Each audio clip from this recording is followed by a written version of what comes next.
Assalamualaikum warahmatullahi wabarakatuh. Sahabat Al-Haya, di video ini akan membahas kisah Nabi Idris alaihissalam.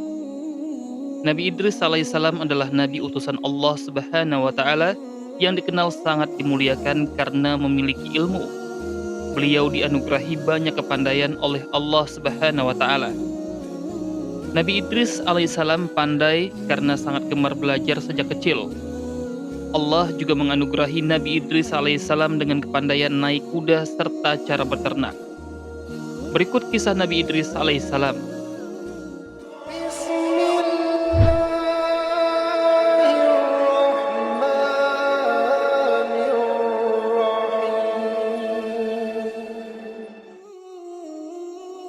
Nabi Idris alaihissalam lahir di Babylon. Saat itu Nabi Adam masih hidup di sisa usia 308 tahun. Sehingga Nabi Idris masih bertemu dengan Nabi Adam dalam jangka waktu yang lama.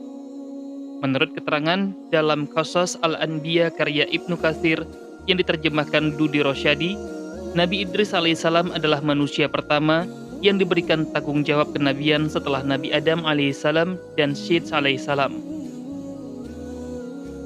Nama asli Nabi Idris alaihissalam adalah Hanuk atau Henok. Pemberian nama Idris dipakai karena banyak mempelajari kitab-kitab dari mushaf Nabi Adam alaihissalam dan Syed. Kata Idris sendiri berasal dari bahasa Arab dars yang artinya pembelajaran, mengajarkan wahyu Allah. Mukjizat Nabi Idris alaihissalam.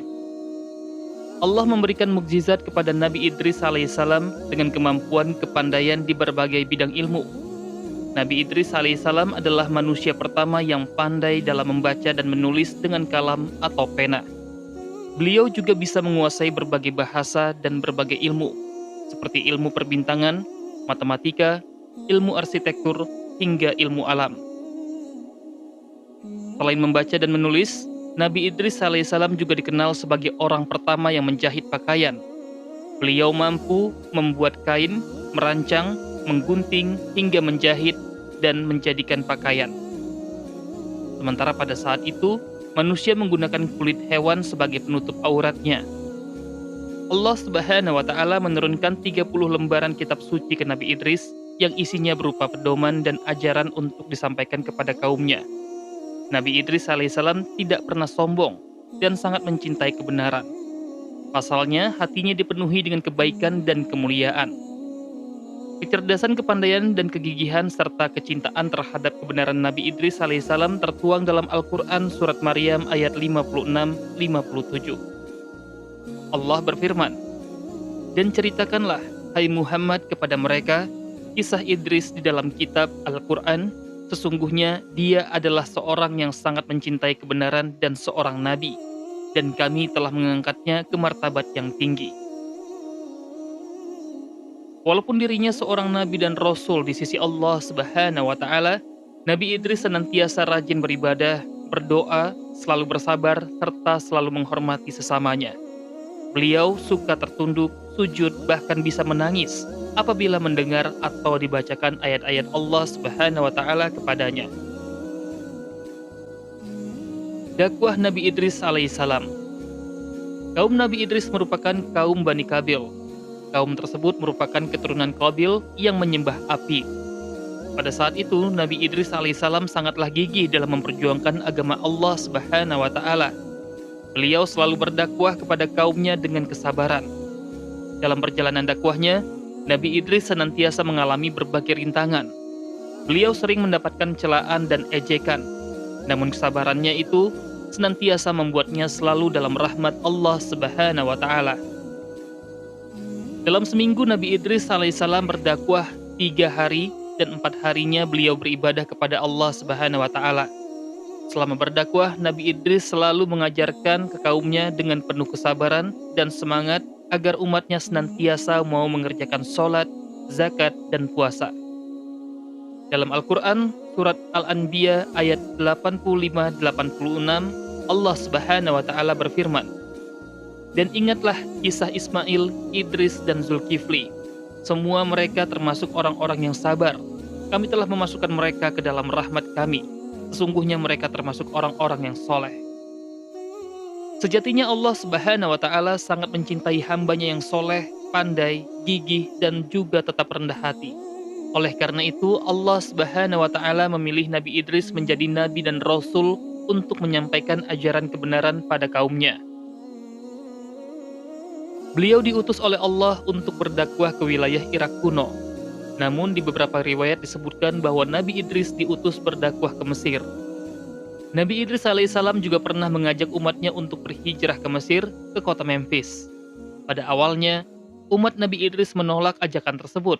Mereka mengeluh karena Mesir merupakan negeri yang tandus. Namun setelah diyakinkan oleh Nabi Idris alaihissalam, pada akhirnya umatnya pun mau berhijrah. Walaupun dikenal punya sifat sabar, Nabi Idris alaihissalam juga suka bertindak tegas, terutama kepada orang-orang kafir yang berbuat zalim. Selain cerdas dan pandai, Nabi Idris dikenal punya keberanian yang hebat. Beliau sering mencapai kemenangan di peperangan dan bahkan tak takut akan kematian. Oleh sebab itu Nabi Idris diberi gelar Asadul Asad, singa dari segala singa. Pertemuan Nabi Idris alaihissalam dengan malaikat Israel. Nabi Idris alaihissalam dikenal sebagai seorang yang sangat tekun beribadah, terutama dalam hal berpuasa. Nabi Idris alaihissalam menjalankan ibadah puasa setiap hari sepanjang hidupnya setiap tahun. Ia menjaga diri dari makan dan minum di siang hari tanpa pernah berhenti, bahkan hanya sehari pun.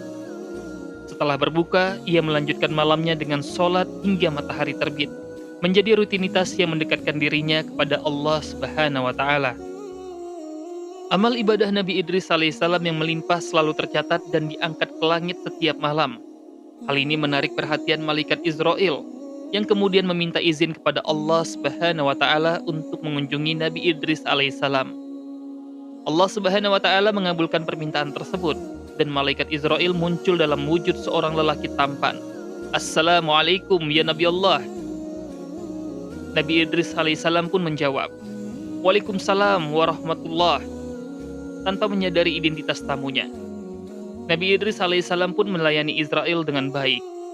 Suatu ketika, malaikat Israel mengunjunginya dengan membawa makanan dari surga. Saat itu Nabi Idris alaihissalam sedang berpuasa dan dengan penuh sukacita ia mempersilahkan malaikat Israel untuk menikmati makanan tersebut. Namun Israel menolak. Nabi Idris alaihissalam kemudian melanjutkan ibadahnya sepanjang malam dengan tenang dan khusyuk, sementara malaikat Israel setia menunggunya. Saat mereka berjalan-jalan di perkebunan, malaikat Israel menguji Nabi Idris alaihissalam dengan meminta izin untuk memetik buah. Namun Nabi Idris alaihissalam menolak dan mengatakan, buah-buahan ini bukan milik kita. Lalu Nabi Idris menambahkan, semalam engkau menolak makanan yang halal, kini engkau menginginkan makanan yang haram. Karena penasaran, Nabi Idris alaihissalam pun bertanya, siapa sebenarnya Israel? Setelah Israel mengungkapkan identitasnya, Nabi Idris alaihissalam pun terkejut dan bertanya, apakah kedatangannya untuk mencabut nyawanya? Israel pun menjelaskan bahwa ia hanya berkunjung atas izin Allah Subhanahu wa Ta'ala. Nabi Idris alaihissalam kemudian meminta agar malaikat Israel mencabut nyawanya dan menghidupkannya kembali agar ia semakin takut kepada Allah Subhanahu wa Ta'ala. Dengan izin Allah Subhanahu wa Ta'ala, Israel pun mencabut nyawa Nabi Idris alaihissalam. Setelah Nabi Idris alaihissalam dihidupkan kembali, malaikat Israel bertanya, bagaimanakah rasa mati itu? Nabi Idris alaihissalam pun menjawab, 1000 kali lebih sakit daripada binatang hidup yang dikuliti.